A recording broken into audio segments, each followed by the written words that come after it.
Okay, diving in. So, Marcia, this one's for you. Oh, Last podcast, we talked about the bromance.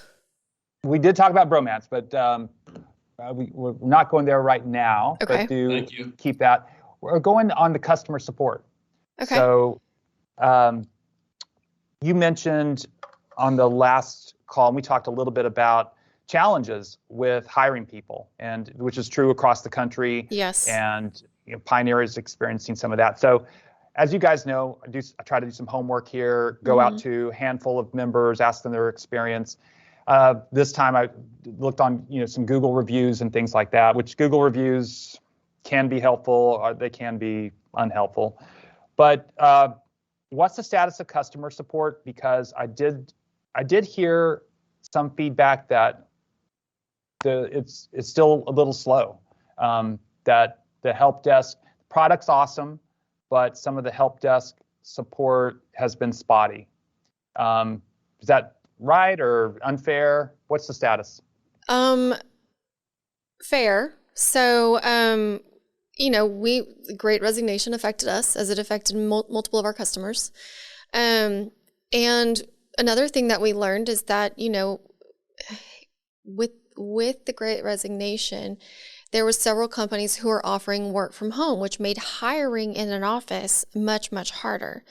And with our office in Shreveport, it became more difficult because you ever heard you're familiar with the term of, hey, there's fewer fish in the pond. So we've depleted the resources in Shreveport. And so then we came to Dallas when we opened this office, and we're in a much more competitive market.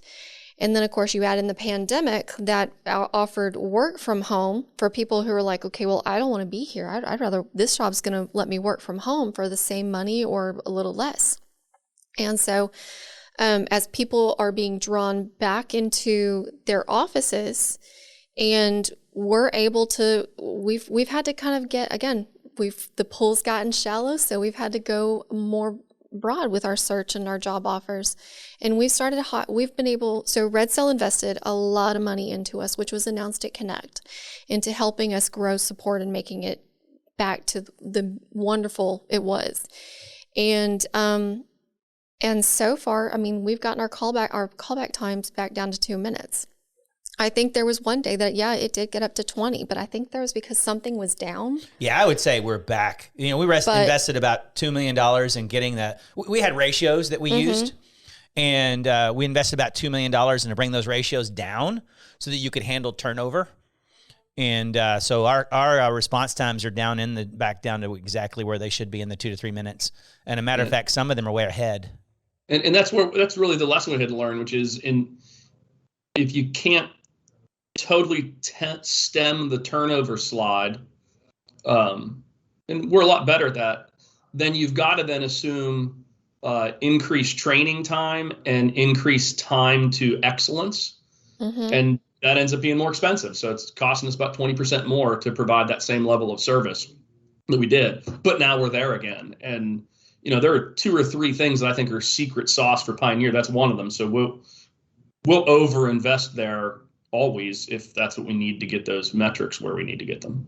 One of the things coming out of this pandemic is I think most industries are going to be in a state of, for lack of a better word, artificially high turnover rates with employees. And when you're dealing with that, what we're learning is we need to then make sure we adjust our productivity ratios, because you're going to have a steeper learning curve for employees, because you've got on average a younger employee base, a less tenured employee base, and it's a longer time to excellence. So you're gonna have to overhire to compensate for that and build tools and processes in place. Yep.